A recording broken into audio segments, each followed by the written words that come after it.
ചോദിക്കാനുള്ള ദൈവവചനത്തിൻ്റെ ഒരു ചോദ്യം, വചനം പറയുന്നത് നിങ്ങളോട് പറയാൻ എനിക്കുണ്ടായ നിയോഗം. വചനത്തിലെ ചില വേദഭാഗങ്ങൾ അജി കെ ജോൺ മുമ്പോട്ട് വന്ന് ഞാൻ പറയുന്ന ചില വേദഭാഗങ്ങൾ ഇവിടെ വായിക്കാൻ പോവുകയാണ്. യോഹന്നാൻ്റെ സുവിശേഷം വന്നാട്ട് മുമ്പോട്ട് വന്നാട്ട് 21-ാമത്തെ അധ്യായം.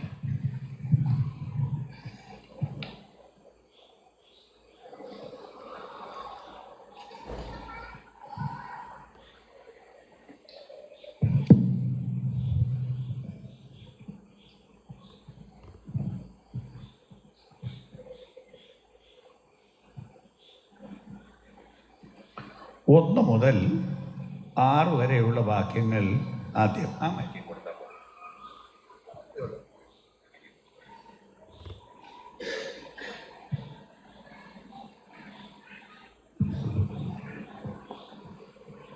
അതിൻ്റെ ശേഷം യേശു പിന്നെയും തിബരിയാസ് കടൽക്കരയിൽ വെച്ച് ശിഷ്യന്മാർക്ക് പ്രത്യക്ഷനായത് ഈ വിധം ആയിരുന്നു.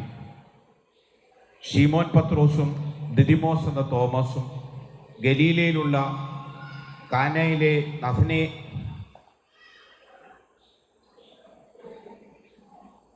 നഥനയേലും സബദി മക്കളും അവൻ്റെ ശിഷ്യന്മാരിൽ വേറെ 2 പേരും ഒരുമിച്ച് കൂടിയിരുന്നു.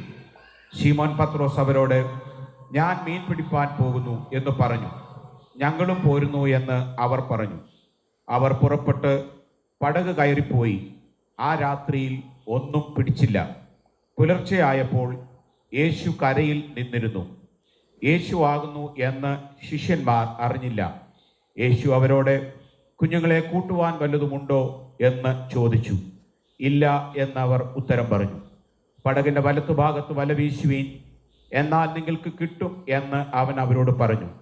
അവർ വീശി മീനിൻ്റെ പെരുപ്പം ഹേതുവായി അത് വലിപ്പാൻ കഴിഞ്ഞില്ല.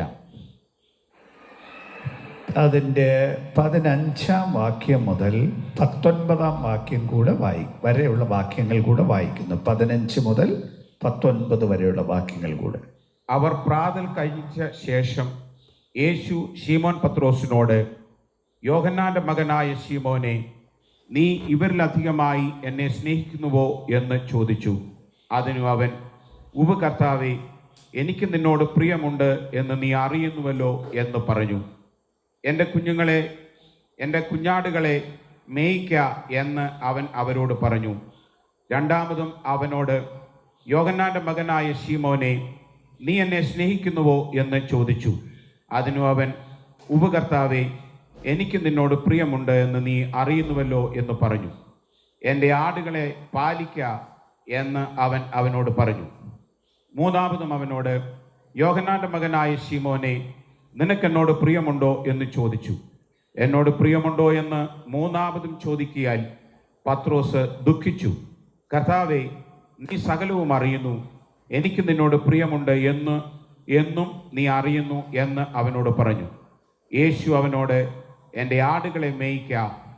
ആമേൻ ആമേൻ ഞാൻ നിന്നോട് പറയുന്നു, നീ യവനക്കാരനായിരുന്നപ്പോൾ നീ തന്നെ അരകെട്ടി ഇഷ്ടമുള്ളിടത്ത് നടന്നു.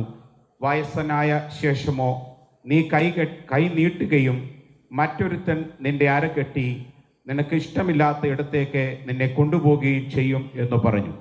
അതിനാൽ അവൻ ഇவ்விധം മരണം കൊണ്ട് ദൈവത്തെ മഹത്വപ്പെടുത്തും എന്ന് അവൻ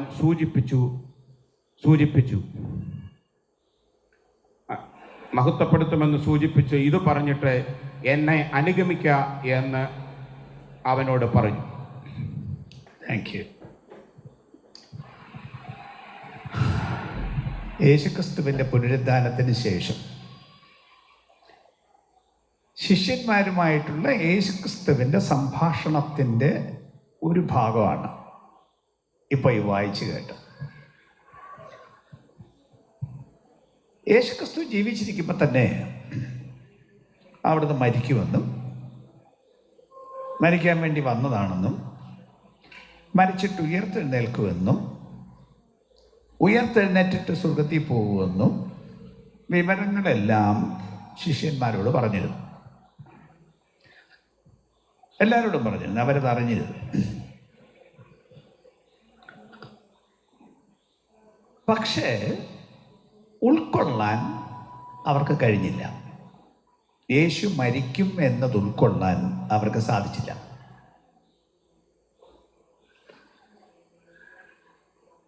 യേശു അവരുടെ തെളിച്ച് പറഞ്ഞു, എൻ്റെ ജീവനെ മറുവിലയായി കൊടുപ്പാനാണ് ഞാൻ വന്നത്. യോഹന്നാൻ സ്നാപകൻ ആദ്യം തന്നെ യേശുവിനെ പരിചയപ്പെടുത്തിയപ്പോഴേ വിളിച്ചു പറഞ്ഞു, ഇതാ ലോകത്തിൻ്റെ പാപം ചുമക്കുന്ന ദൈവത്തിൻ്റെ കുഞ്ഞാട്. അത് തന്നെ തെളിച്ച് പറഞ്ഞത് ലോകത്തിൻ്റെ പാപപരിഹാരത്തിനായി മരിക്കാനാണ് യേശു വന്നതെന്നാണ്. അല്ലാതെ തെളിച്ചും യേശു പ്രസ്താവിച്ചു. മരണത്തിന് സമയമെടുത്തപ്പോൾ ആവർത്തിച്ചാവർത്തിച്ച് യേശു അതിനെക്കുറിച്ച് പറഞ്ഞു. അവരോട് പറഞ്ഞു, ഇടയനെ വെട്ടും, ആടുകൾ ചിതറിപ്പോകും. പ്രവചനവാക്യങ്ങൾ പിന്നെയും അവരോട് പറഞ്ഞു. അവൻ പറഞ്ഞു, പരീക്ഷയിൽ അകപ്പെടാതിരിപ്പാൻ ഉണർന്നിരുന്ന് പ്രാർത്ഥിപ്പീൻ. മരണത്തിൻ്റെ സമയമായപ്പോൾ അങ്ങനെ ഈ മുന്നറിയിപ്പുകളെല്ലാം കൊടുത്തിട്ടും വിവരങ്ങൾ വ്യക്തമായി പറഞ്ഞിട്ടും യേശുക്രിസ്തുവിനെ പിടിക്കാൻ പടയാളികൾ വന്നപ്പോൾ ശിഷ്യന്മാരെല്ലാവരും പേടിച്ചോടിപ്പോയി. എല്ലാവരും ഓടി. യോഹന്നാൻ സ്നാപകൻ മാത്രം തിരിച്ചു വന്ന് യേശുക്രിസ്തുവിൻ്റെ കൂടെ വിസ്താര സ്ഥലത്തേക്ക് പോയി. ക്രൂശിൻ്റെ അവിടെയും യോഹന്നാൻ അപ്പോസ്തലൻ, സ്നാപകൻ യോഹന്നാൻ അപ്പോസ്തലൻ യേശുവിൻ്റെ കൂടെ പോയി. ആ ക്രൂശിനരികെ അവസാനം വരെയും യോഹന്നാൻ അവിടെ നിന്നു.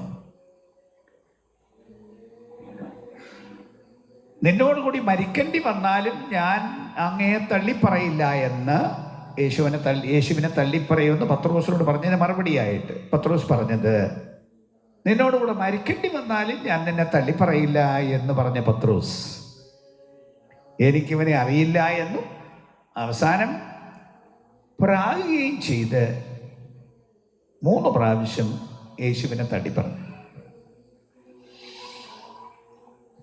പത്രോസ് അനുതപിച്ചു. ശിഷ്യന്മാരുടെ കൂട്ടത്തിൽ തന്നെ നിന്നു. യേശു മരിച്ചിട്ട് ഉയർത്തെഴുന്നേറ്റപ്പോൾ ആദ്യം കണ്ടത് ഒരു സ്ത്രീയാണ്. ചില സ്ത്രീകളാണ് അവിടെ പോയവരാണ് കണ്ടത്. എന്നാലും ആ സ്ത്രീകളോട് പറഞ്ഞു, നിങ്ങൾ പോയി എൻ്റെ ശിഷ്യന്മാരോട് പോയി പറയണം, പത്രോസിനോടും എൻ്റെ ശിഷ്യന്മാരോടും പോയി പറയണം, മരിച്ചവരിൽ നിന്ന് ഞാൻ ഉയർത്തെഴുന്നേറ്റിരിക്കുന്നതെന്ന്. മർക്കോസ് 16-ാം അധ്യായത്തിൽ ആവർത്തിച്ച് പറഞ്ഞ, എന്നാലും സംഭവങ്ങൾ പലതുണ്ടായിട്ടും അവർക്ക് വിശ്വസിക്കാൻ പറ്റിയില്ല. അവർക്ക് തന്നെ നേരിട്ട് പ്രത്യക്ഷപ്പെട്ടു പലതവണ. അങ്ങനെ മരിച്ചിട്ട് ഉയർത്തെഴുന്നേറ്റ യേശുവിനെ അവർ നേരിട്ട് കണ്ടു. അപ്പം യേശു പറഞ്ഞ വാക്കുകളും ഉപദേശങ്ങളും എല്ലാം കൂടെ ശ്രദ്ധിച്ച്, യേശു മരിച്ചു ഉയർത്തെഴുന്നേറ്റു, അപ്പോൾ പറഞ്ഞതെല്ലാം സത്യമാണ്, ഒന്ന് സ്വർഗത്തിൽ പോകാൻ പാടും, വലിയ കാര്യം സംഭവിക്കാൻ പോവുകയാണ് എന്നെല്ലാം വിശ്വസിക്കാൻ എല്ലാ സാധ്യതയും ഉണ്ടായിട്ടും അവർക്ക് സാധിച്ചില്ല. അവസാനം ഒരു ദിവസം ശിഷ്യന്മാർ കൂടിയിരിക്കുമ്പോൾ പത്രോസ് പറയുന്നു, ഞാൻ മീൻ പിടിക്കാൻ പോവാണ്. ഇദ്ദേഹം മീൻ പിടിച്ചുകൊണ്ട് നടന്നവനാണ്. ഇവരിൽ പലരും, അതായിരുന്നു അവരുടെ തൊഴിൽ. എന്നെ അനുഗമിപ്പീൻ എന്ന് ആദ്യം യേശു പറഞ്ഞപ്പോൾ ആ തൊഴിൽ വിട്ട്, ആ പടക് വിട്ട് യേശുവിൻ്റെ കൂടെ യേശു പറഞ്ഞതുപോലെ മനുഷ്യരെ പിടിക്കുന്ന ശുശ്രൂഷയ്ക്ക്, ജോലിക്ക് ഇറങ്ങി പുറപ്പെട്ടവരാണ്.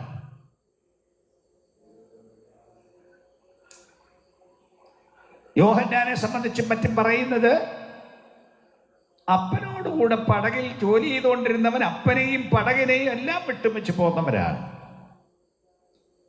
പക്ഷേ ഇത്രയും കാര്യങ്ങൾ കണ്ടിട്ടും തെളിവുകൾ കിട്ടിയിട്ടും അവസാനം അവർ മീൻ പിടിക്കാൻ പോയി. അത്താഴത്തിന് സ്വല്പം ആഹാരത്തിന് വേണ്ടി പോയതല്ല, അങ്ങനെ തോന്നുന്നില്ല.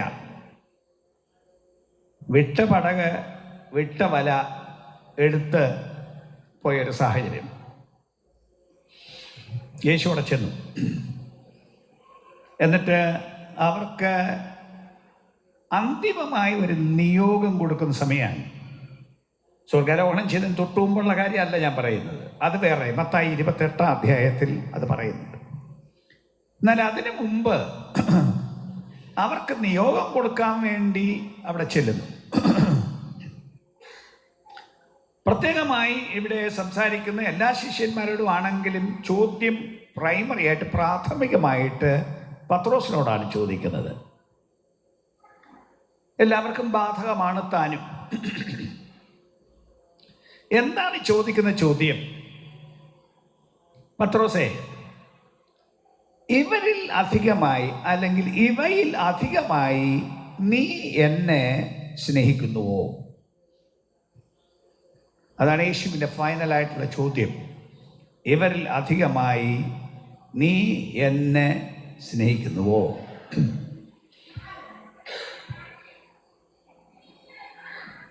ഈ പുസ്തകത്തിൽ ആത്മീക ജീവിതത്തിൻ്റെ അടിസ്ഥാനം, ഏറ്റവും പ്രധാനപ്പെട്ട നിയമം, നിന്റെ ദൈവമായ കർത്താവിനെ പൂർണ്ണ ഹൃദയത്തോടും പൂർണ്ണ മനസ്സോടും പൂർണ്ണ ആത്മാവോടും കൂടെ സ്നേഹിക്കണം. എന്നെക്കാൾ ഉപരി അപ്പനെയോ അമ്മയെയോ സ്നേഹിക്കുന്നവൻ എനിക്ക് യോഗ്യനല്ല. എന്നെക്കാൾ ഉപരി ഭാര്യയെയോ മക്കളെയോ സ്നേഹിക്കുന്നവൻ എനിക്ക് യോഗ്യനല്ല. എന്നെക്കാൾ ഉപരി സമ്പത്തിനെയോ എന്തിനെയെങ്കിലെയോ സ്നേഹിക്കുന്നവൻ എനിക്ക് യോഗ്യനല്ല.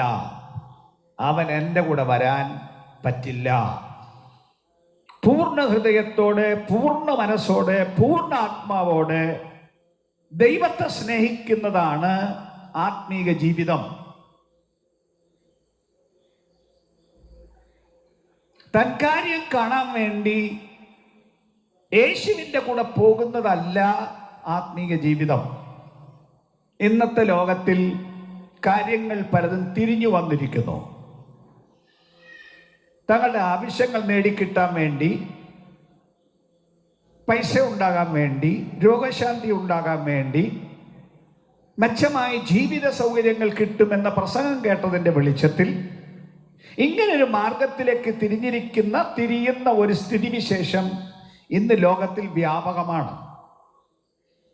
പ്രത്യേകിച്ച് കഴിഞ്ഞ ഒരു 10-30 വർഷമായി ലോകത്തിൽ സമൃദ്ധിയുടെ സുവിശേഷം എന്ന ഒന്ന് പ്രചരിക്കുന്നതിൻ്റെ വെളിച്ചത്തിൽ ധാരാളം ആളുകൾ അതിൻ്റെ പുറകെ പോകുന്നു. അങ്ങനെയുള്ള സഭകളിൽ ആളുകൾ ധാരാളമുണ്ട്. അപ്പം അങ്ങനെ സ്വന്തം നേട്ടത്തിന് വേണ്ടി ആത്മീയ ജീവിതത്തിന് പോകുന്ന ഒരു പ്രവണതയും സംവിധാനവും നിലവിലിരിക്കുന്ന കാലമാണ് ഇന്നത്തെ കാലം എന്ന് എനിക്കും അറിയാം. എല്ലാവരും അങ്ങനെയാണ് എന്ന് ഞാൻ പറയുന്നില്ല. യേശുവിൻ്റെ നിയോഗവും സത്യവിളിയും അനുസരിച്ച് ജീവിക്കാൻ ദർശനം കിട്ടിയ ചില ആളുകൾ, അതിനെ ശേഷിപ്പ് എന്ന് വേദപുസ്തകം വിളിക്കും. ഇന്നുമുണ്ട്, എല്ലാ കാലത്തും ഉണ്ട്. എന്നാൽ സ്വന്തം നേട്ടത്തിന് വേണ്ടി ആത്മീക ജീവിതത്തിന് പോകുന്ന ഇന്നത്തെ തലമുറയോടും മാത്രമല്ല ഇവിടെ ചോദിക്കുന്നത്, അവരിൽ ഏറ്റവും പ്രധാനമായി യേശു നിയമിച്ച 12 അപ്പോസ്തലന്മാരാണ് ഇവിടെ സംസാരിക്കുന്നത്. അവരോട് ചോദിക്കുന്ന ചോദ്യം, ഇവയിലെല്ലാം അധികമായി നീ എന്നെ സ്നേഹിക്കുന്നുവോ എന്ന ചോദ്യത്തിന് പത്രോസിന് അങ്ങോട്ട് തൻ്റെടമായിട്ടൊരു മറുപടി പറയാൻ, ചോദിക്കുന്നതിൻ്റെ ഗ്രാവിറ്റിയിൽ, ആ നിലയിൽ ഉത്തരം പറയാൻ പത്രോസിനെ കൊണ്ട് പറ്റുന്നില്ല. കാരണം അവസാനം പറയുന്നു, നീ എല്ലാം അറിയുന്നു. മൂന്നാമത്തെ ചോദ്യത്തിൻ്റെ ഉത്തരം അതാണ്, നീ എല്ലാം അറിയുന്നു. ശുശ്രൂഷ എന്നത് ശരിക്കും ആ ആഴമായ സ്നേഹവും അതിനു വേണ്ടിയുള്ള സമർപ്പണവുമാണ് ശുശ്രൂഷ. അതോർപ്പിക്കാനാണ് യേശു മടങ്ങി വന്നത്, തിരിച്ചവരെ വന്ന് വിളിക്കുന്നത്. ഏത് തരമുള്ളത്? ഇവയിൽ അധികമായി, ബാക്കി എന്തിനേക്കാളും ഉപരി. ലൂക്കോസിൽ യേശു പറഞ്ഞ അനുസരിച്ച് സ്വന്തം ജീവനേക്കാൾ ഉപരി. ഒന്നുകൂടെ പറയുന്നു, അപ്പനേക്കാൾ, അമ്മയേക്കാൾ, ഭാര്യയേക്കാൾ, മക്കളെക്കാൾ, സമ്പത്തിനേക്കാൾ, തൻ്റെ സ്വന്തം ജീവനേക്കാൾ അധികം യേശുവിനെ സ്നേഹിച്ച് യേശുവിൻ്റെ സേവനത്തിന് വേണ്ടി പോകാനുള്ളതാണ് സുവിശേഷത്തിന് വേണ്ടിയുള്ള വിളി. അതാണ് അസൽ നിയമനം. അതാണ് അവസാനം ചോദിക്കുന്നത്. അത് നിനക്കുണ്ടോ എന്നൊരു ചോദ്യമാണ് ഇവിടെ ചോദിക്കുന്നത്. ഇന്ന് സ്ഥിതിഗതികളെക്കുറിച്ച് ഞാൻ അല്പം ഒന്ന് പറയേണ്ടിയിരിക്കുന്നു. അങ്ങനൊരു കാര്യം വിട്ടിട്ട് ഇന്നൊരു തൊഴിലായി ഇത് സ്വീകരിച്ചിരിക്കുന്ന ഒരു സംവിധാനം ലോകത്തിൽ വ്യാപകമായിട്ടുണ്ട്. ഉപജീവനത്തിൻ്റെ ഒരു വഴി, സമ്പത്തുണ്ടാക്കാൻ ഒരു വഴി, അതാണ് ഇന്നത്തെ സംവിധാനമായി അനേകം ആളുകളിലും കാണുന്നത്. എന്നാൽ ഇന്ന് പാവനമായ ഒരു ഓർഡിനേഷൻ ശുശ്രൂഷ നടക്കുമ്പോൾ നിങ്ങളെ ഓർപ്പിക്കാനുള്ളത് ശുശ്രൂഷ അതിനല്ല. മുൻ പ്രസംഗകൻ അതിവിടെ സൂചിപ്പിച്ചു. സകലവും വിട്ട് ഇറങ്ങിപ്പുറപ്പെട്ട ഈ ആളുകൾ സാഹചര്യത്തിന് സമ്മർദ്ദം വന്നിട്ട് തിരിച്ചതിലേക്ക് നോട്ടം വെക്കാനോ തിരിയാനോ ശുശ്രൂഷകർക്ക് അനുവാദമില്ല എന്ന് ഇന്ന് ഓർഡിനേഷൻ കിട്ടുന്ന നിങ്ങൾ അറിഞ്ഞിരിക്കണം. ഇത് നിങ്ങൾക്കും നിങ്ങളുടെ കുടുംബത്തിനും ഉപജീവനം കഴിക്കാനുള്ള ഒരു വഴിയല്ല. ഉപജീവനത്തിൻ്റെ വഴി തരാൻ ഇതിനെ വിളിച്ചാക്കിയവൻ അറിയാം. അത് വലിയ രാജ്യത്തിൻ്റെ വേലയാണിത്, സ്വർഗരാജ്യത്തിൻ്റെ വേലയാണിത്. ആ സ്വർഗരാജ്യത്തിൻ്റെ വേലയിൽ ഏറ്റവും വലിയ ഭരണാധിപൻ, ഒന്നിനും കുറവില്ലാത്തവൻ, അവിടുന്നാണ് ഇതിൻ്റെ ഉടമസ്ഥൻ. അവിടുന്ന് എവിടെയും വഴി ഉണ്ടാക്കാൻ കഴിയും. ഇല്ലാത്ത വഴി ഉണ്ടാക്കാൻ കഴിവുള്ളവൻ, സമുദ്രത്തിൽ വഴി ഉണ്ടാക്കുന്നവൻ, മരുഭൂമിയിൽ വഴി ഉണ്ടാക്കുന്നവൻ, ആകാശത്തിന് വഴി ഉണ്ടാക്കുന്നവൻ, ശത്രുക്കളുടെ വഴി ഉണ്ടാക്കുന്നവൻ, അതിന് കഴിവുള്ളവനാണ് ഇതിന്റെ അസൽ നായകൻ എന്ന് സുവിശേഷ വേലക്കാരൻ അറിഞ്ഞിരിക്കണം. മനുഷ്യരല്ല ഇതിന്റെ ഉറവിടം. മനുഷ്യരെ നോക്കി, മനുഷ്യരെ പ്രസാദിപ്പിച്ച് അവരുടെ പുറകെ പോയി നേട്ടമുണ്ടാക്കാനുള്ള ഇന്നത്തെ സുവിശേഷകരുടെ പ്രവണത ഈ വിശുദ്ധ വേദപുസ്തകത്തിന് നിരക്കുന്നതല്ല, യേശുവിന്റെ മാർഗത്തിന് നിരക്കുന്നതല്ല. ഇന്ന് പൊതുവെ എനിക്ക് മെച്ചമായൊരു സഭ വേണം, കൂടുതൽ ആളുകളുള്ള സഭ വേണം, കൂടുതൽ പണമുള്ള സഭ വേണം എന്ന ഒരു വ്യഗ്രത സുവിശേഷ ലോകത്തിൽ വ്യാപകമായി വന്നിരിക്കുന്നു. അതിനുവേണ്ടി ആളുകൾ നെട്ടോട്ടമോടുന്നു. ഈ സ്ഥിതി ഈ പുസ്തകത്തിന് ചേരുന്നതല്ല എന്നും യേശുവിന്റെ ആത്മാവിന് ചേരുന്നതല്ല എന്നും ഇന്ന് ഈ ഓർഡിനേഷൻ ദിവസം ഞാൻ തർപ്പിച്ച് പറയേണ്ടിയിരിക്കുന്നു. യേശു ചോദിക്കുന്ന ചോദ്യം, നിങ്ങൾ അധ്വാനിക്കാൻ പോയല്ലോ, കൂട്ടാൻ വല്ലതും ഉണ്ടോ? അങ്ങോട്ട് കൊടുക്കാൻ വല്ലതും ഉണ്ടോ എന്നാണ് യേശുവിന്റെ ചോദ്യം. യേശു വന്നിരിക്കുന്നു, കൊടുക്കാൻ വല്ലതും ഉണ്ടോ? അവർ പറയുന്ന ഒന്നുമില്ല. അധ്വാനിച്ചു, രാത്രി മുഴുവൻ പണിപ്പെട്ടു, ഒരു മീനേയും കിട്ടിയില്ല, ഒരു വകയില്ല.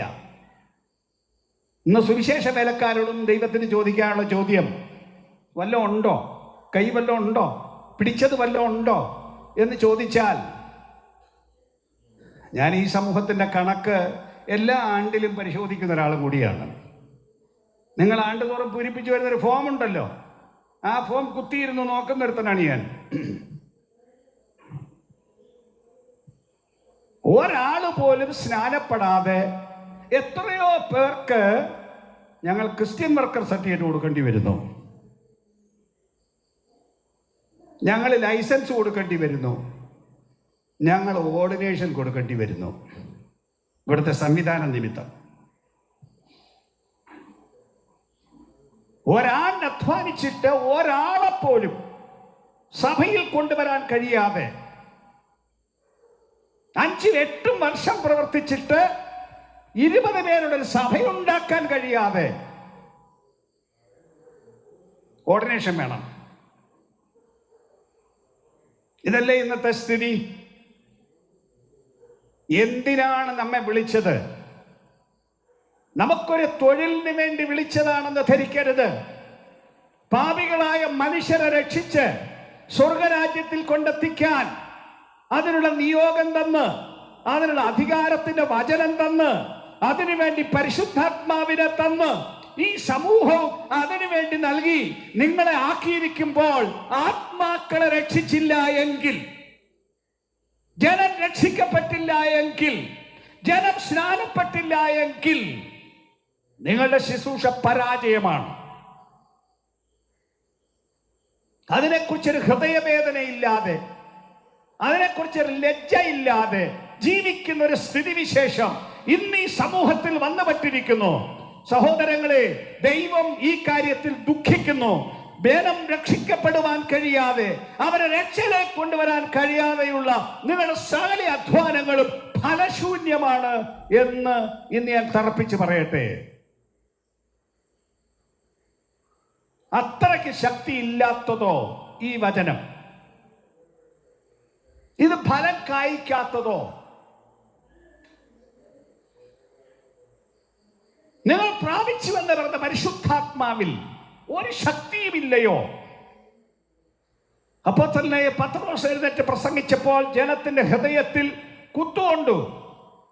ഞങ്ങൾ എന്ത് ചെയ്യണമെന്ന് വിളിച്ചു ചോദിക്കുന്നൊരു സ്ഥിതി ഉണ്ടായി. എന്തുകൊണ്ട് ഇന്നത് സംഭവിക്കുന്നില്ല എന്ന് നമ്മോട് തന്നെ ചോദിക്കാൻ നമുക്ക് കഴിയണം, ചെയ്യണം. ഓർഡിനേഷൻ കിട്ടിയെന്നതുകൊണ്ട് മാത്രം കാര്യമില്ല. എനിക്ക് ആത്മാക്കളെ തരണമേ എന്ന് നിർബന്ധമായി പ്രാർത്ഥിച്ച് ഒരു സ്ഥലത്ത് പോയി സഭ സ്ഥാപിച്ച് ജനത്തെ അവിടെ വളർത്തിക്കൊണ്ടുവരാൻ തയ്യാറാവണം. അല്ലാതെ പോയി 2 വർഷം നിർബന്ധത്തിന് എവിടെങ്കിലും പോയി അത് കഴിഞ്ഞ അവിടെ ഒരു ട്രാൻസ്ഫർ ചോദിച്ച് എവിടെയെങ്കിലും ആരെയെങ്കിലും സ്വാധീനിച്ച് ഒരു സഭ കിട്ടാനുള്ള പരിശ്രമം, അത് സുവിശേഷത്തിന്റെ ആത്മാവല്ല, അത് ഈ പുസ്തകത്തിന്റെ ആത്മാവല്ല. അത് സ്വാർത്ഥതയുടെയും ഉപജീവന മാർഗത്തിന്റെയും നേട്ടത്തിന്റെയും സ്പിരിറ്റ്, സ്വാർത്ഥതയുടെ ആത്മാവും മാത്രമാണ് എന്നറിഞ്ഞിരിക്കണം.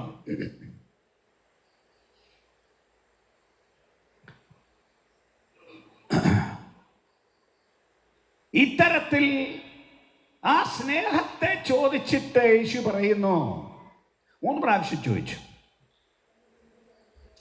ഇയാൾ 3 പ്രാവശ്യം തള്ളി പറഞ്ഞവനാണ്. അപ്പൊ അതിന് തക്ക പരിഹാരം ഉണ്ടാക്കണം. ദൈവസന്നിധിയിൽ തെറ്റ് വന്നാൽ പരിഹാരം ഉണ്ടാക്കണം. അല്ലാതെ ഇതെല്ലാം പോട്ടെന്നും പറഞ്ഞിരിക്കാൻ ഒക്കില്ല, അവഗണിക്കാനുള്ളതല്ല. തിരുവെടുത്ത് പറഞ്ഞ എവിടെ നിന്ന് വീണു എന്നോർത്ത് അത് കാത്തുകൊള്ളുകയും മാനസാന്തരപ്പെടുകയും ചെയ്യണം. ഒരുപക്ഷെ നല്ല ചിന്തയ്ക്ക് ഇറങ്ങിയിരിക്കാം, പക്ഷെ പോയ വഴിക്ക് ഈ ആത്മഭാരം നഷ്ടപ്പെട്ടു പോയെങ്കിൽ എവിടെ വീണു എന്നോർത്ത് മാനസാന്തരപ്പെട്ട് തിരിച്ചു വരണം. അങ്ങനൊരു കൂട്ടം ആടുകളെ ശേഖരിച്ചിട്ട് യേശു പറയുന്നു അവയെ മേയ്ക്കാം. 2ാമത് പറയുന്നു എൻ്റെ ആടുകളെ പാലിക്കാം. 3ാമത്തെ ചോദ്യത്തിന് ഉത്തരമായി പറഞ്ഞതിന് മറുപടി പറയുന്നു എൻ്റെ ആടുകളെ വീണ്ടും മേയ്ക്കാം. ഇത് സുവിശേഷീകരണത്തിൻ്റെ തുടക്കം. അതോടൊപ്പം ആടുകളെ മേയ്ക്കുന്ന ജോലിയുണ്ട്, ഇടയ ജോലിയുണ്ട്. യോഹന്നാന്റെ സുവിശേഷം 10-ാം അധ്യായത്തിൽ ഇടയനെ വ്യക്തമായി വിശദീകരിച്ചിട്ടുണ്ട്. അവിടെ 2 കൂട്ടരെ യേശു എടുത്തു പറയുന്നു. ഒരു കൂട്ടർ സാക്ഷാൽ ഇടയൻ, വേറെ ചിലർ കൂലിക്കാർ. കൂലിക്കാരെ സംബന്ധിച്ചിടത്തോളം എവിടെ കൂടുതൽ ശമ്പളം കിട്ടും അവിടെ പോകും. ആണ് കൂലിക്കാരൻ. കൂലിക്കല്ലേ എളി ജോലി ചെയ്യുന്നത്. കൊച്ചു കൂലി വേണ്ടല്ലോ, കൂടുതൽ കൂലി കിട്ടാൻ സാധ്യതയുണ്ട്, അങ്ങോട്ട് പോവുക. അങ്ങനെ നോക്കി പോകുന്നവരെയെല്ലാം വേദപുസ്തകം വിളിക്കുന്നത് കൂലിക്കാർ എന്നാണ്. നിങ്ങൾക്ക് ഇഷ്ടപ്പെട്ടാലും ശരി, ഇഷ്ടപ്പെട്ടില്ലെങ്കിലും ശരി, അങ്ങനെയാണ് വേദപുസ്തകം വിളിക്കുന്നത്. യേശു വിളിച്ചത്, യേശു പറഞ്ഞത്, ഞാൻ ആടുകൾക്ക് വേണ്ടി എൻ്റെ ജീവനെ കൊടുക്കുന്നു. എനിക്ക് ആടുകൾ പ്രധാനമാണ്. അപ്പം ആടുകളെ ഞാൻ ഒത്തിരി നീട്ടുന്നില്ല. ആടുകളെ മേയ്ക്കണം, നല്ലപോലെ തീറ്റി കൊടുക്കണം, ആടുകളെ പാലിക്കണം, സൂക്ഷിക്കണം. ആടുകളിൽ അഹങ്കാരം മൂത്തിറങ്ങി ഓടിപ്പോകാറ് സൂക്ഷിക്കണം. ആടുകളെ ദുഷ്ടജന്തുക്കൾ വന്ന് പിടിച്ചോണ്ട് പോകാതെ സംരക്ഷിക്കണം. സ്തോത്രം. ഇന്ന് ട്രാൻസ്ഫർ വരുമ്പോൾ പല പാസ്റ്റർമാരും പുതുതായിട്ട് അങ്ങോട്ട് ചെല്ലുന്നവർ പറയും, ഇപ്പം അവിടെ ആളില്ല, നേരത്തെ ആളുണ്ടായിരുന്നു. ഇരുന്ന ആളിനോട് ചോദിച്ചാൽ അങ്ങനൊന്നുമല്ല. പക്ഷെ അവർ പോയി കഴിയുമ്പോഴാണ് മറ്റേ ആൾ പറയുന്നത് ഇപ്പം ആളില്ല എന്ന്. ഇത് ഒരിടത്തൊക്കെ അറിയാതെ വ്യാപകമായി ഡിസ്ട്രിക്റ്റിൽ കാണുന്ന കാര്യം ഞാൻ പറയുകയാണ്. ആളുകളെ സൂക്ഷിക്കാൻ കഴിയില്ലെങ്കിൽ അതിൻ്റെ അർത്ഥം നിങ്ങൾക്ക് ഇടയപണിയില്ല എന്നാണ്. നിങ്ങൾ പോകുമ്പോൾ ഉള്ള ആൾ സഭയിൽ നിന്ന് പിരിഞ്ഞു പോകുമെങ്കിൽ ഇടയപ്പണി നിർത്തിയും വെച്ച് വേറൊരു പണി നോക്കണം. ആരെങ്കിലും അധ്വാനിച്ചു കൊണ്ടുവന്ന ജനത്തെ വല്ലയിടത്തും പറഞ്ഞു വിടാൻ ശുശ്രൂഷകരെ ആവശ്യമില്ല. ധാരാളം ആളുകൾ അങ്ങനെ ചെയ്യുന്നു.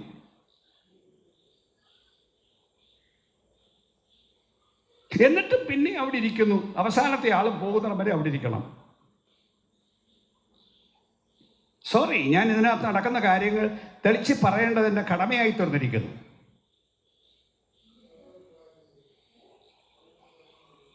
ആളുകളെ നേടണം, ആളുകളെ നിലനിർത്തണോ അതിനുള്ള പക്വത ഉണ്ടാവണം, അതിനുള്ള വളർച്ച ഉണ്ടാവണം. നിങ്ങളുടെ സ്വാർത്ഥതയുടെയും നിങ്ങളുടെ ജഡത്തിൻ്റെയും പ്രവൃത്തി കൊണ്ട് ജനത്തെ നിർത്താൻ കഴിയില്ല. ജനത്തിൻ്റെ സ്ഥിതി തിരിച്ചറിഞ്ഞ് അവരെ വളർത്തി പരിപോഷിപ്പിച്ച് നിർത്തി ഉപയോഗിക്കാൻ ശുശ്രൂഷകൻ കഴിവ് പ്രാപിക്കണം. ഈ സമൂഹത്തിൽ ശുശ്രൂഷയ്ക്ക് വളരാനുള്ള എല്ലാ സൗകര്യങ്ങളും ഈ എക്സിക്യൂട്ടീവ് കമ്മിറ്റി ഉണ്ടാക്കി തരുന്നു. അതിനുള്ള സ്പെഷ്യൽ പരിശീലനങ്ങൾ തരാൻ ഞങ്ങൾ പരിശീലനങ്ങൾ ക്രമീകരിച്ചിരിക്കുന്നു. പക്ഷെ വരാൻ ആളില്ല. എല്ലാവരും തികഞ്ഞവരാണെങ്കിലും ആത്മാക്കൾ രക്ഷിക്കപ്പെടുന്നില്ല. രക്ഷിക്കപ്പെട്ടവർ സഭയിൽ നിന്ന് പുറത്തും പോകുന്നു. എന്നിട്ടും പരിശീലനം കിട്ടാനോ വളർച്ച പ്രാപിക്കാനോ അനേകരും തയ്യാറല്ല. നിങ്ങളോട് ഓർഡിനേഷൻ ഇന്ന് കിട്ടുന്നവരോട് ഞാൻ പറയുകയാണ്, ഈ വചനത്താൽ പറയുകയാണ്, ശുശ്രൂഷയിൽ വളരണം. ഇത് കഴിഞ്ഞാൽ എല്ലാം പൂർണ്ണമായി എന്ന് ധരിക്കരുത്. പൂർണ്ണമായ ഒരു മനുഷ്യനും ഭൂമിയിലില്ല. ശുശ്രൂഷയിൽ വളരാൻ ഈ സമൂഹം ഉണ്ടാക്കിത്തരുന്ന എല്ലാ അവസരങ്ങളും ഉപയോഗിക്കണം. അല്ല വേറെ എവിടെ അവസരം കിട്ടുമോ അതിന് നല്ല അവസരങ്ങൾ നോക്കിപ്പോണം. പഠിക്കാൻ തയ്യാറാവണം, വളരാൻ തയ്യാറാവണം. ഇപ്പം തന്നെ ജൂൺ മാസം ആദ്യത്തെ ആഴ്ച മുതൽ സഭാ വളർച്ചയ്ക്ക് വേണ്ടി ഒരു പ്രത്യേക യോഗം ഇവിടുത്തെ പാസ്റ്റേഴ്സിന് വേണ്ടി പ്രഖ്യാപിച്ച് അനൗൺസ് ചെയ്തിരിക്കുകയാണ്. സഭ വളരണോ അതിന് ദൈവത്തിൻ്റെ ക്രമമുണ്ട്, അതിന് ദൈവത്തിൻ്റെ വഴിയുണ്ട്. അത് പഠിക്കേണ്ട പ്രത്യേക പാഠമാണ്. അതിനു വേണ്ടി ജൂൺ മാസം രണ്ടാമത്തെ ആഴ്ചയല്ലേ സാറേ, അതോ ഒന്നാമത്തെ ആഴ്ച?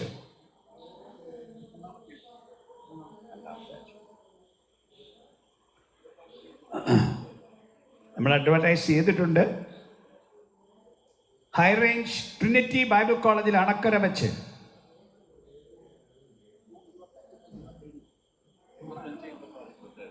ജൂൺ മാസം ഒടുവിലത്തെ ആഴ്ചയിൽ കുറച്ച് പേര് രജിസ്റ്റർ ചെയ്തിട്ടുണ്ട്. ഒരു 35 പേർക്ക് വീതമുള്ള ട്രെയിനിങ് ആണ് കൊടുക്കുന്നത്. രജിസ്റ്റർ ചെയ്തവർ കൃത്യമായത് ഓർക്കുക, അല്ലാത്തവർ എല്ലാവരും. എങ്ങനെയെങ്കിലും സഭ വളരണ്ടേ? ഇങ്ങനെ പോയാൽ മതിയോ? ഈ തളർച്ചയും വളർച്ചയില്ലാത്ത ഈ സ്ഥിതിയും കൊണ്ട് പോയാൽ മതിയോ? ഈ സമൂഹത്തിൽ ദൈവം ആഗ്രഹിക്കുന്ന കാര്യം സാധിക്കണ്ടേ? അതിനുവേണ്ടി സ്പെഷ്യൽ ഒരു കോഴ്സ് ഡിസൈൻ ചെയ്ത് നിങ്ങൾക്ക് തരികയാണ്. അതുകൊണ്ട് അക്കാര്യത്തിന് വേണ്ടി ചുമതലപ്പെട്ട വർഗീസ് അച്ഛനെ നിങ്ങൾ കോണ്ടാക്ട് ചെയ്യണം. അല്ലെങ്കിൽ ഓഫീസിൽ ആ കാര്യം പറഞ്ഞ് രജിസ്റ്റർ ചെയ്യണം. 3 ഫുൾ ഡേ ആണ് ആ യോഗം ക്രമീകരിച്ചിരിക്കുന്നത്. തലേ ദിവസം വരണം. 3-ാമത്തെ ദിവസം വൈകിട്ട് 4 മണി വരെ യോഗം ഉണ്ടായിരിക്കും. അതിനുശേഷമാണ് പോകേണ്ടത്. നിങ്ങൾക്ക് ഒരു വളർച്ച ഉണ്ടാക്കാൻ സാധിക്കും.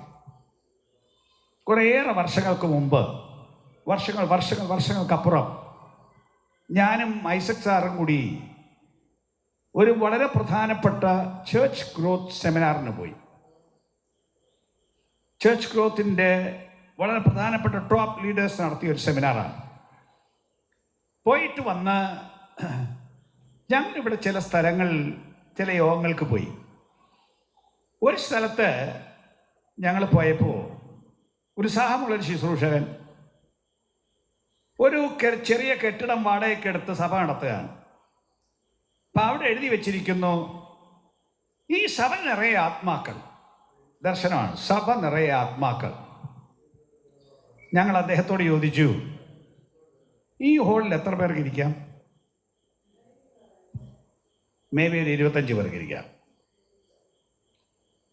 അപ്പം അതൊരു ശരി ദർശനമല്ല.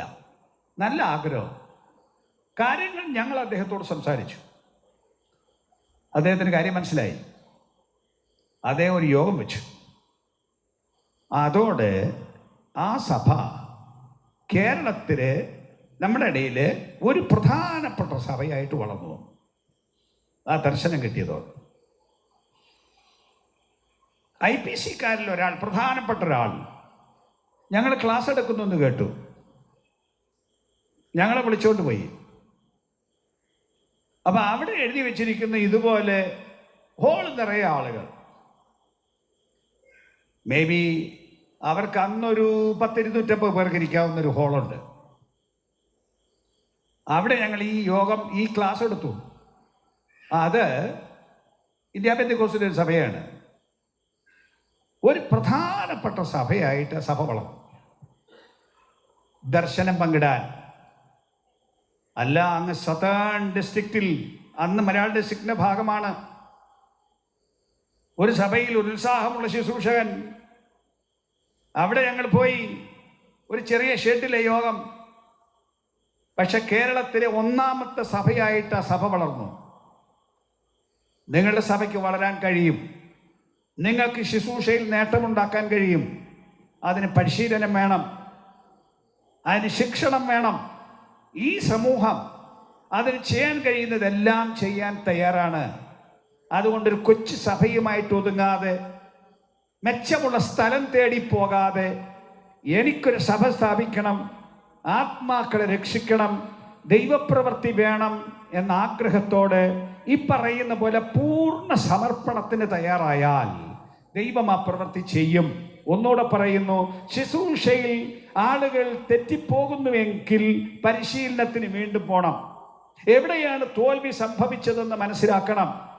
അങ്ങനെ മടങ്ങി വന്ന് ഒരു ശുശ്രൂഷയ്ക്ക് വേണ്ടി ഒരുങ്ങാൻ ഇന്ന് പകൽ നിങ്ങളെ ഞാൻ പ്രബോധിപ്പിക്കുകയാണ്. ഈ സമർപ്പണമില്ലാതെ ഓർഡിനേഷൻ കിട്ടിയത് കൊണ്ട് അങ്ങനെ ഒരു സർട്ടിഫിക്കറ്റ് കയ്യിലിരിക്കുമെന്നല്ലാതെ പ്രത്യേകിച്ച് ആത്മീക നേട്ടം ഒന്നും ഉണ്ടാക്കില്ല. ദൈവം അതിനെക്കുറിച്ച് വലിയ അനുഗ്രഹം തരത്തുമില്ല. അതുകൊണ്ട് ഒരുങ്ങുവിൻ, പ്രത്യേകമായി തയ്യാറാകുവിൻ, ദൈവത്തിൻ്റെ അനുഗ്രഹത്തിന് വേണ്ടി ഒരുങ്ങി പൂർണ്ണമായി സമർപ്പിക്കുവിൻ. നടത്തുവാൻ കഴിയുന്ന ദൈവത്തെ വിശ്വസിച്ചോണം. ആമേൻ. കൂടുതൽ പൈസ കിട്ടണമെങ്കിലും കൂടുതൽ ആത്മാക്കൾ വേണ്ടേ? വല്ലവരും നേടിയ ആത്മാക്കളുടെ കയ്യിൽ നിന്ന് പൈസ വാങ്ങിക്കണം എന്ന് പറയുന്നതിനേക്കാൾ ഞാൻ തന്നെ നേടിയ ആത്മാക്കളുടെ പക്കൽ നിന്ന് ആ സമ്പത്ത് ഉണ്ടാകുന്നതല്ലേ നല്ലത്? അതല്ലേ മാനം? അതല്ലേ അന്തസ്സായിട്ടുള്ളത്? അതിനു വേണ്ടി ഒരുങ്ങൂ. നിങ്ങളെ തന്നെ ദൈവത്തിന് സമർപ്പിക്കൂ. ഞാൻ ഒന്നുകൂടെ പറയുന്നത്, പാവനമായൊരു ശുശ്രൂഷ ഇവിടെ നടക്കാൻ പോവാണ്. ഇതിൻ്റെ ഗൗരവവും പ്രാധാന്യവും നിങ്ങൾ നല്ലപോലെ തിരിച്ചറിഞ്ഞിരിക്കണം. എല്ലാ കൃപകൾ കൊണ്ടും ദൈവം നിങ്ങൾ നിറയ്ക്കട്ടെ. ഈ അവസരം ഒരു സ്തോത്രാഴ്ച എടുക്കാൻ പോവാണ്. ഇങ്ങനെയുള്ള പരിപാടികൾക്ക് ഡിസ്ട്രിക്റ്റിന് നല്ല ചിലവുണ്ട്. ഇതെല്ലാം ഡിസ്ട്രിക്ട് ഖജനാവിൽ ചിലവാക്കാൻ ഡിസ്ട്രിക്ട് ഖജനാവിലേക്ക് പ്രത്യേകിച്ചൊന്നും വരുന്നില്ല. അതുകൊണ്ട് ഈ ഹോൾ എടുത്തതും ഇതിൻ്റെ സിസ്റ്റംസും ഈ സംവിധാനങ്ങളും എല്ലാം ഞങ്ങൾ ചിലവഴിക്കേണ്ടതാണ്. അതുകൊണ്ട് ഇവിടെ വന്നിരിക്കുന്ന നിങ്ങൾ നല്ല ഒരു സ്തോത്ര കാഴ്ച, ഒരു ഡൊണേഷൻ തന്നെ ഇതിനു വേണ്ടി കൊടുക്കണം. നല്ല സ്തോത്ര കാഴ്ച. അതിനിപ്പോൾ പൈസ കയ്യിലില്ലെങ്കിൽ ഈ കൊണ്ടുവരുന്ന ബോക്സിനകത്ത് ഇതിൻ്റെ QR കോഡുണ്ട്. നിങ്ങൾക്ക് സ്കാൻ ചെയ്ത് ഇന്ന് സ്തോത്ര കാഴ്ച ഇടാവുന്നതാണ്. അതുകൊണ്ട് എല്ലാവർക്കും തയ്യാറാവാം. കയ്യിൽ പൈസ ഉണ്ടെങ്കിൽ നല്ല ഒരു മുട്ടനൊരു പൈസ എടുക്കുക. അല്ലെങ്കിൽ ഞാൻ പറഞ്ഞതുപോലെ ഈ QR കോഡ് ഉപയോഗിച്ച് ആ ബോക്സ് കൊണ്ടുപോകുമ്പോൾ ആളുകളെ ആ QR കോഡ് അങ്ങോട്ട് തിരിച്ച് കാണിച്ച് വേണം ആ ബോക്സ് കൊണ്ടുപോകാൻ. നമ്മളെ ഒരു പാട്ട് പാടാൻ പോവുകയാണ്. ആ പാടുന്ന അവസരം ഇന്നത്തെ ഈ പരിപാടികളുടെ ചെലവുകൾക്ക് വേണ്ടി ഒരു സ്തോത്ര കാഴ്ച ശേഖരിക്കാൻ പോവാണ്. അതിനുവേണ്ടി എല്ലാവർക്കും ഒരുങ്ങാം.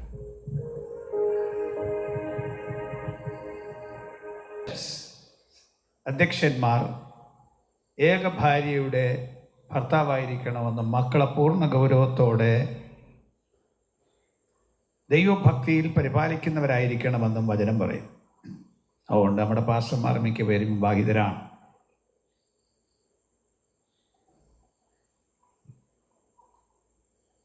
പാസ്റ്ററുടെ ഭാര്യയുടെ, ശുശ്രൂഷകൻ്റെ ഭാര്യയുടെ സ്ഥാനം ശുശ്രൂഷയിൽ വളരെ പ്രധാനമാണ്. നിങ്ങൾ രണ്ടുപേരും കൂടിയാണ് ശുശ്രൂഷ ചെയ്യുന്നത്. മറ്റ് പല രാജ്യങ്ങളിലും പാസ്റ്ററുടെ ഭാര്യയും പാസ്റ്റർ എന്നാണ് വിളിക്കുന്നത്. നമ്മുടെ നാട്ടിൽ അങ്ങനെ വിളിക്കാറില്ല. ഞങ്ങൾ നിങ്ങൾക്കൊരു ക്രെഡൻഷ്യൽ സ്ത്രീകൾക്ക് തരുന്നുമില്ല. എന്നിരിക്കലും പാസ്റ്ററുടെ ക്രെഡൻഷ്യലിൻ്റെ കീഴിൽ നിങ്ങളും ആ പാസ്റ്ററൽ ശുശ്രൂഷയുടെ ഭാഗമാണ്. അല്ലാതെ പാസ്റ്റർക്ക് കഞ്ഞി വെച്ച് കൊടുക്കുക, കുടുംബജീവിതം നയിക്കുക, മക്കളെ വളർത്തുക എന്ന ഒരു ദൗത്യം മാത്രമല്ല. അത് അതിൻ്റെ ഭാഗമാണ്. അത് വിവാഹത്തിൻ്റെ ഭാഗമാണ്. നിങ്ങൾ ഈ ഒരു ശുശ്രൂഷകനെ വിവാഹം കഴിക്കാൻ തീരുമാനിച്ചപ്പോൾ ശുശ്രൂഷയുടെ പങ്കാളിത്തത്തിലേക്ക് നിങ്ങൾ പ്രവേശിച്ചിരിക്കുകയാണ്. നിങ്ങൾക്ക് നിങ്ങളുടെ ഭർത്താവിൻ്റെ ശുശ്രൂഷയെ പണിയുകയോ ഇടിക്കുകയോ ചെയ്യാം. കൂടെ നിന്നാൽ പണിയാം, ഒരൊടക്ക് വരുത്തിയാൽ നിങ്ങൾക്ക് ഇടിക്കാം. നിങ്ങളുടെ ഒരു വാക്ക് മതി നിങ്ങളുടെ ഭർത്താവിൻ്റെ സകല അന്തസ്സും തകർക്കാൻ. ശുശ്രൂഷ തീർക്കാൻ ഒറ്റ വാക്ക് മതി. നിങ്ങളുടെ സൂക്ഷ്മമായ ജീവിതവും പെരുമാറ്റവും നിങ്ങളുടെ ഭർത്താവിൻ്റെ ശുശ്രൂഷയെ നിങ്ങൾ പണിയും. തക്ക തുണ എന്നതാണ് വചനം പറയുന്നത്. ഭർത്താവ് ആരും പൂർണ്ണരല്ല. ഒരു ഭർത്താവും ഒരു മനുഷ്യനും പൂർണ്ണരല്ല. അവരുടെ അപൂർണതയ്ക്ക് തുണ നിൽക്കാനും സഹായിക്കാനുമാണ് ഭാര്യയെ ദൈവം നിയമിച്ചിരിക്കുന്നത്. അതിനുള്ള സൗകര്യം ഉണ്ടാക്കി കൊടുക്കണം. ശുശ്രൂഷയ്ക്കുള്ള സൗകര്യം ഉണ്ടാക്കി കൊടുക്കണം. ഭർത്താവിൻ്റെ ജീവിതത്തിൽ കുറവുകൾ കാണും. ആ കുറവുകൾ ചൂണ്ടിക്കാട്ടാനും പരിഹരിക്കാനും പറ്റിയ ഏറ്റവും പറ്റിയ ആൾ ഭാര്യയാണ്. പരസ്യമായി ചെയ്യരുതെന്ന് മാത്രം. സ്വകാര്യമായി ഭർത്താവിനെ നല്ല മൂഡിലിരിക്കുമ്പോൾ കാര്യം പറഞ്ഞു കൊടുത്ത് തിരുത്തി വളർത്തുക എന്നുള്ളത് ഭാര്യയുടെ കടമയാണ്.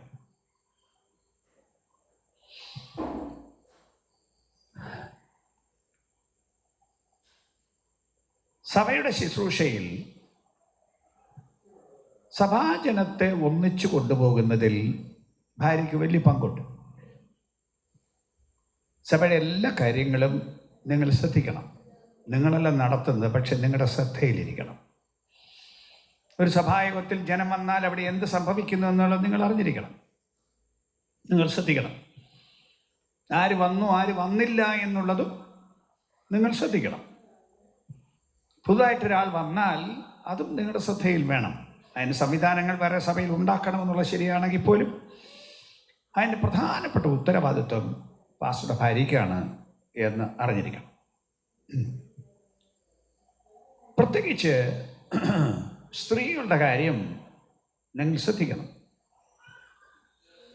യൗവനക്കാരികളുടെ കാര്യം നിങ്ങൾ ശ്രദ്ധിക്കണം.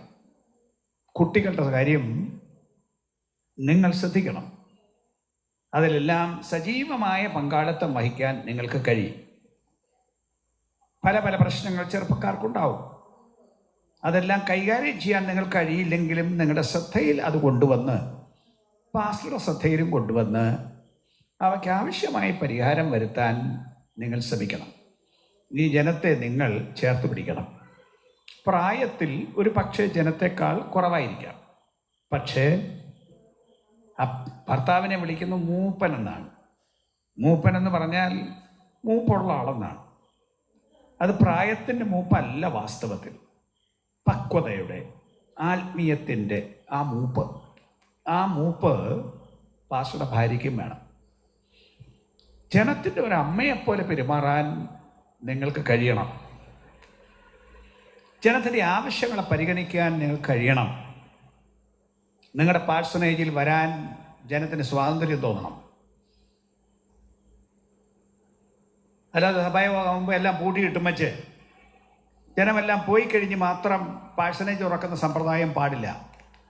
കൊടുപ്പീൻ എന്നാൽ നിങ്ങൾക്ക് കിട്ടും. ജനത്തിന് വല്ലതും കൊടുക്കാനും കൂടെ പഠിക്കണം. വാങ്ങിക്കാൻ മാത്രം പഠിച്ചാൽ പോരാ. വല്ലയിടത്തും പോയി തിന്നാൽ മാത്രം പോരാ, വളരെ തീറ്റി കൊടുക്കാനും കൂടെ പഠിക്കണം. അങ്ങനെ വന്നെങ്കിലേ ഈ ജനത്തിൻ്റെ സ്നേഹവും സഹകരണവും നമുക്ക് ലഭിക്കൂ. കിട്ടാൻ വേണ്ടിയല്ല, സ്നേഹത്തിൻ്റെ ഭാഗമാണ്. ക്ഷീണിച്ചും വലഞ്ഞും വരുന്നവരെ കണ്ടേക്കാം. അവരെ പരിഗണിക്കുക എന്നുള്ളത് പാസ്റ്ററുടെ ഭാര്യയുടെ ഉത്തരവാദിത്വമാണ്. ജനത്തെ ഒന്ന് ശുശ്രൂഷിക്കാൻ വേണ്ടി അല്പം വചനജ്ഞാനം കൂടുതൽ വേണം. എല്ലാവരും ബൈബിൾ സ്കൂളിൽ പഠിച്ചവരല്ല. എന്നാൽ ഇന്നത്തെ കാലത്ത് ഓൺലൈൻ കോഴ്സസൊക്കെ ധാരാളം ഉണ്ട്. അതുകൊണ്ട് അത്യാവശ്യത്തിലുള്ള ഓൺലൈൻ കോഴ്സസ് എങ്കിലും എടുക്കാൻ എല്ലാ പാസ്റ്റർമാരുടെയും ഭാര്യമാർ തയ്യാറാവണം.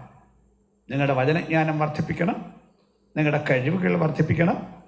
പാസ്റ്റേഴ്സിൻ്റെ ഭാര്യമാർക്കെല്ലാം ട്രെയിനിങ് കൊടുക്കാനുള്ള ഒരു സമ്പ്രദായം ഇതുവരെ ഉണ്ടാക്കാൻ ഞങ്ങൾക്ക് പറ്റിയിട്ടില്ല. ഒരിക്കലും ഒരു പാസ്റ്റേഴ്സ് ഫാമിലി സെമിനാർ വെക്കണമെന്ന് ഞങ്ങൾ ആഗ്രഹിച്ചു. പക്ഷേ ഒരു 100 പേരെ ഒരുമിച്ച് താമസിപ്പിക്കാൻ പറ്റിയൊരു സ്ഥലം ഞങ്ങൾക്ക് കേരളത്തിലെങ്ങും കണ്ടെത്താൻ കഴിഞ്ഞില്ല. അതുകൊണ്ട് ആ സെമിനാർ നടത്താൻ പറ്റിയില്ല. എന്നിരിക്കലും പരിശീലനം നിങ്ങൾക്ക് വളരെ വളരെ പ്രധാനമാണ്. നിങ്ങളുടെ ഭർത്താവിൻ്റെ ആരോഗ്യം ശ്രദ്ധിക്കണം. നല്ല പോലെ ആഹാരം കൊടുക്കണം ഉള്ളതനുസരിച്ച്. അതും ഇതും തിന്നാൻ അനുവദിക്കരുത്. ജങ്ക് ഫുഡ് തിന്ന് ആവശ്യമില്ലാത്ത സോക്കേടെല്ലാം വരുത്താൻ സമ്മതിക്കരുത്. നിങ്ങൾക്ക് ആ കാര്യത്തിൽ നിയന്ത്രണം വേണം. ചിലർക്ക് ഭക്ഷണത്തിന് നിയന്ത്രണം ഇല്ല. കണ്ടമാനം തിന്ന് ഷുഗറും വരുത്തി, കണ്ട രോഗമെല്ലാം വരുത്തി ജീവിക്കുന്ന ഒത്തിരി പേരുണ്ട്. അതൊക്കെ വീട്ടിലെ ഭക്ഷണ കാര്യങ്ങളിൽ ക്രമീകരിച്ച് ചില കാര്യം പറയേണ്ടി വരുമ്പോൾ നിങ്ങളോട് ഇപ്പോഴാണ് പറയാൻ സൗകര്യം. അപ്പോൾ അതുകൊണ്ട് അവയൊക്കെ ക്രമീകരിച്ച് നിങ്ങളുടെ ഭർത്താവ് ആരോഗ്യത്തോടെ ജീവിക്കാനുള്ള സൗകര്യം ഉണ്ടാക്കി കൊടുക്കണം. വളരെ ചെറുപ്പത്തിൽ ചിലർ നല്ല പോലൊക്കെ തിന്ന് തന്നെ ചത്തതും കേട്ടിട്ടുണ്ട്.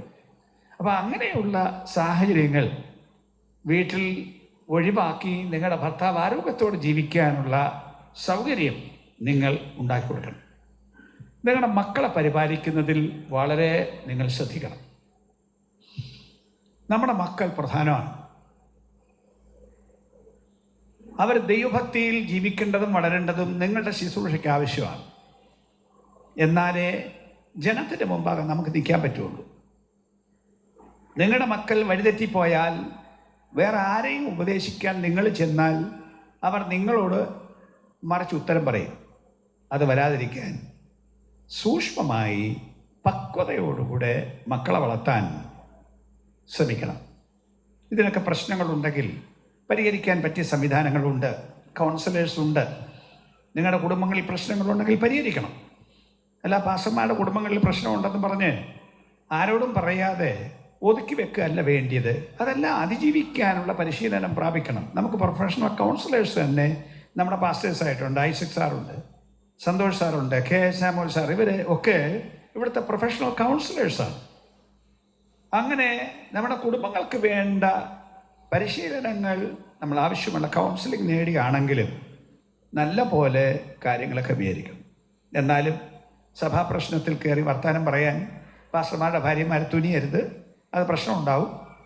ബുദ്ധിപൂർവമായി കാര്യങ്ങൾ കൈകാര്യം ചെയ്യാൻ എല്ലാവരെയും ഓർപ്പിക്കുന്നു. കാര്യങ്ങൾ ഒത്തിരി പറയാനുണ്ടെങ്കിലും അതിനുള്ള നേരമല്ലല്ലോ. മക്കളോട് ഞാൻ പ്രത്യേകം ഒന്ന് സംസാരിക്കും. കഴിഞ്ഞൊരു ദിവസം ഞാൻ ഒരിടത്ത് നിൽക്കുമ്പോൾ ഒരു പാസ്റ്റർ എന്നോട് പറയുകയാണ്,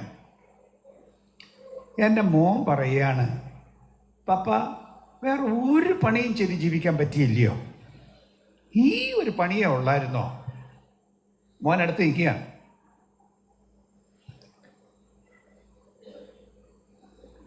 ഇവിടുത്തെ ഒരു ശുശ്രൂഷകൻ ഒരു ദിവസം എന്നോട് പറഞ്ഞു, എൻ്റെ മക്കളെ ഒരു കാരണവശാലും ഞാൻ സുവിശേഷത്തിലേക്ക് വിടില്ല.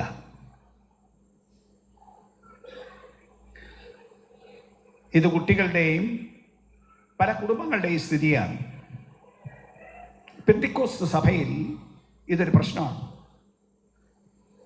പട്ടത്വ സഭയിൽ പട്ടക്കാർക്ക് മാനമുണ്ട്. പട്ടക്കാരാകാൻ കുട്ടികൾക്ക് ഇഷ്ടമാണ്. അവിടെയും ഇന്ന് പോകാൻ ആൾ കുറവുണ്ടെന്നുള്ളത് ശരിയാണെങ്കിൽ പോലും. എന്നാൽ പെന്തിക്കോസ്ത് സഭകളിൽ കുട്ടികൾ പലരും വളരെ മാനസിക വിഷമത്തിലാണ്. സഭകളിൽ ഉണ്ടാകുന്ന പ്രശ്നങ്ങൾ, വഴക്കുകൾ, ശുശ്രൂഷകന്മാരുടെ മുഖത്തു നോക്കി ചിലർ ആക്ഷേപിക്കുന്ന ആക്ഷേപങ്ങൾ, ഇവ കേട്ട് കുട്ടികൾ മനസ്സുമടുത്ത് ദൈവത്തെ ഇഷ്ടമില്ലാതെ, ശുശ്രൂഷ ഇഷ്ടമില്ലാതെ ജീവിക്കുന്ന ഒരു സ്ഥിതി അനേക കുട്ടികൾക്കുണ്ട് എന്ന് എനിക്കറിയാം. എന്നാൽ മക്കളെ, നിങ്ങളോട് ഞാൻ ഒരു കാര്യം പറയുകയാണ്. ഈ വേല പോലെ മഹത്വമുള്ള വേറൊരു വേലയില്ല. ഇത്രയും നേട്ടമുള്ള വേറൊരു വേലയില്ല. അത് പണത്തിൻ്റെ നേട്ടമല്ല, ഭൂമിയിലെ നേട്ടമല്ല. മനുഷ്യരെ രക്ഷിച്ച് സ്വർഗരാജ്യത്തിൽ കൊണ്ടുപോകുന്ന ഈ വേല സ്വർഗരാജ്യത്തിൻ്റെ വേലയാണ്, നിത്യരാജ്യത്തിൻ്റെ വേലയാണ്. അതിൻ്റെ ഫലമെല്ലാം ഇന്നിവിടെ വെച്ച് കാണില്ല. കാണുന്നൊരു സ്ഥിതിയും ഉണ്ട്. എന്നാൽ ഒരു ദിവസം വരുന്നു, അത് പിന്നെ നിത്യത വരെ തുടരും. ഇതിൻ്റെ അസൽ നായകൻ കർത്താവായ യേശുവാണ്. എന്നെ അനുഗമിക്കുക എന്ന് പറഞ്ഞ് വിളിച്ച് നിങ്ങളുടെ അപ്പനും അമ്മയും ഈ വേലയ്ക്ക് പോയത് ഇതിനകത്ത് ആക്ഷേപിക്കുന്നത് എല്ലാവരും അല്ല. ജനത്തിൽ ബഹുഭൂരിപക്ഷം പേരും ശുശ്രൂഷകന്മാരെ സ്നേഹിക്കുകയും ബഹുമാനിക്കുകയും കരുതുകയും ചെയ്യുന്നവരാണ്. പരിഹസിക്കുന്നവരും ആക്ഷേപിക്കുന്നവരും വളരെ കുറച്ചേ ഉള്ളൂ. അവരുടെ ശബ്ദം ചിലപ്പോൾ കഠിനമായിരിക്കും, വളരെ ക്രൂരമായിരിക്കും, നല്ലപോലെ ഉപദ്രവിച്ചേക്കാം. അതിൽ വിഷമം തോന്നരുത്. ഒന്നുകൂടെ പറയുന്നത്, അതിൽ വിഷമം തോന്നരുത്. അതിൽ വേദന തോന്നി ഇത് വേണ്ട എന്ന് പറയരുത്. ഒരുപക്ഷെ ഏറ്റവും കൂടുതൽ ആക്ഷേപിക്കപ്പെടുക, ഉപദ്രവിക്കപ്പെടുക ചെയ്യുന്ന ഒരാളായിരിക്കും ഞാൻ. എൻ്റെ മക്കൾ ഒരിക്കലും പറഞ്ഞിട്ടില്ല ഈ ശുശ്രൂഷ വേണ്ട. ഞാൻ നിങ്ങളത്തോടെ പറയല്ല, അതിൻ്റെ ബുദ്ധിമുട്ടുകളൊക്കെ ഉണ്ടെങ്കിലും നമ്മുടെ മക്കളെ നമ്മൾ തന്നെ പറഞ്ഞ് മനസ്സിലാക്കണം. നിങ്ങളോട് മക്കൾ എന്ന നിലയിൽ ഇന്ന് ഞാൻ പറയുകയാണ്, ആക്ഷേപിക്കുന്ന ആക്ഷേപങ്ങൾക്ക് പോലും ഒരു ദിവസം ദൈവവും പ്രതിഫലം ഉണ്ടാവും. അതുകൊണ്ട് ആരാക്ഷേപിച്ചാലും ലജ്ജ തോന്നരുത്. അപ്പനിലും അമ്മയിലും തെറ്റുണ്ടെങ്കിൽ നിങ്ങളും കൂടെ ഒന്ന് തിരുത്തി കൊടുക്കണം. അപ്പനും അമ്മയെല്ലാം ശരിയാണെന്നൊന്നും ഞാൻ പറയുന്നില്ല. ചിലപ്പോൾ തെറ്റുണ്ടായിരിക്കാം. നിങ്ങൾ അപ്പനോടും അമ്മയോടും പറഞ്ഞ് തിരുത്തി കൊടുക്കണം, ശരിയാക്കണം.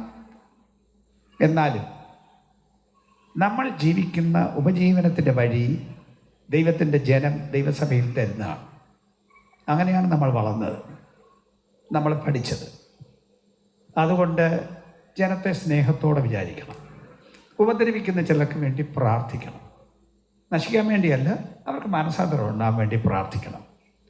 അതുകൊണ്ട് ഈ ശുശ്രൂഷയെ സംബന്ധിച്ച് ഒരു മക്കൾക്കും അപമാനം തോന്നരുത്, വേദന തോന്നരുത്.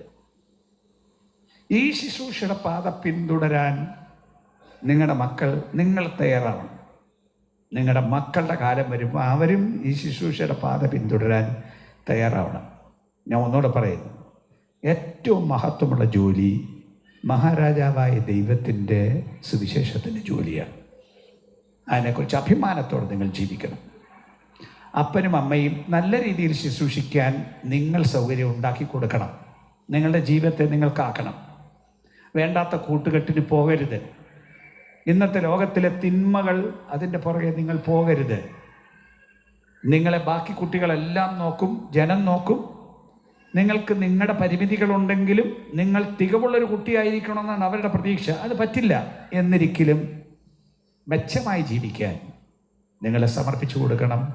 വളരെ പ്രാർത്ഥിക്കണം. ആർക്കെങ്കിലും വല്ലാത്ത വിഷമമുണ്ടെന്നുണ്ടെങ്കിൽ, അങ്ങനെ ഒരു വിഷമമുണ്ടെങ്കിൽ ഞങ്ങളിൽ ഒരാളെ കാണാനും മടി കാണിക്കണ്ട.